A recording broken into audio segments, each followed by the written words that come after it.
With the bearing flats and the shafts now in place, I can go ahead and place the gears. I'm going to turn off the visibility of that front channel, make it much easier to view and to assemble the gears. I'm going to choose the smallest gear, the 12th tooth gear. This is the gear that will be driven by the motor. To assemble the gear, I'm going to look for the axis of the gear and then the axis on the bearing flat. So selecting the constraint tool and then selecting the axis on the gear. It's not quite as easy to get the axis on the bearing flat, so I'm just going to hover the cursor and then select the axis from the list. And apply that particular constraint. As I drag the gear out, you can see that the gear and the shaft are not properly aligned. So I'm just going to move that gear so it's easier to apply the next constraint. There's going to be an angle constraint between the surface of the shaft and one of the flat surfaces on the inside of the gear.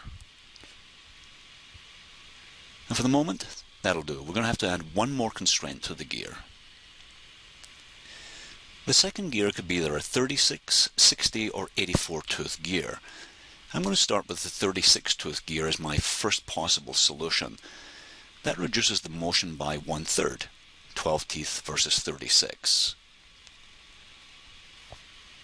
So again, I'm going to constrain that by selecting the axis and then the axis on the bearing flat.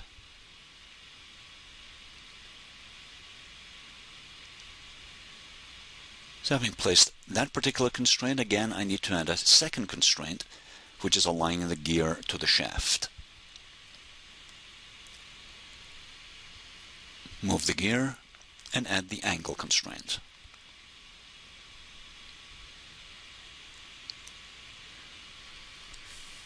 With both the gears placed in the assembly, I'm now going to turn on the visibility of the C channel again. I need this to place the final constraint for both the gears. So I'm just going to rotate that around and apply the constraint. So it's the face of the gear and then the face of the C channel. Now you'll notice as I'm rotating this, it takes quite a while because it's a large object. If you simply click on the area you want to rotate, that makes it much easier. Select that face, and again the face of the channel. Now both gears are nicely placed in the assembly, but they're not aligned correctly. You can see that one's moving, the other one's moving, but we need to do some more here to fix that. And that's what those work planes are for. So let's rotate that around so we can see where the work planes are actually located.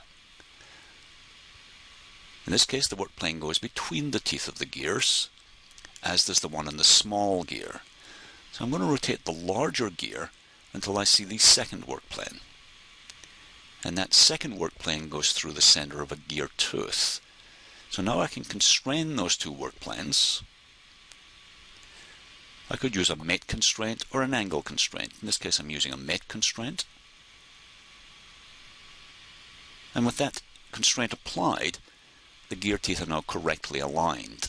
Now anytime I do that, I like to rename the constraint. Mate 41 doesn't mean very much when I come back to this in a couple of days. So I'm going to change that to align gears. So of course at the moment the gears can't move. I will be suppressing that constraint a little later on. You may also want to turn off the visibility of the work planes.